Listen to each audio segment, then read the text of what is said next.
Sulat pa rin? No, kasi kanina we had a blessed time with your parents. Yan nga eh. And we asked them their love story. As this is Forever Honeymooners, we always ask our guests about their love story. Your parents said, your dad said, that when your mom visited him in his office, Yes, I know that story very well. he said to your uncle, Yeah. when she left, this is the woman I'm going to marry. Yep. Was it like that, or how was it with the both of you? Ay, hindi. Hindi kami love at first sight. Okay.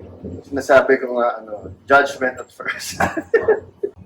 Parang ganun. Actually, ako naman, parang na-notice ko siya kaagad, nagka-crush ako agad sa kanya. Pero, kasi sobrang magkaiba ng worlds namin, na hindi ko talaga naisip na anything would happen.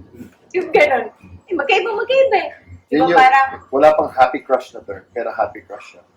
parang ganun lang siya. Yung, nakumidan ka, ganun. Wala lang, crush ka lang. oo.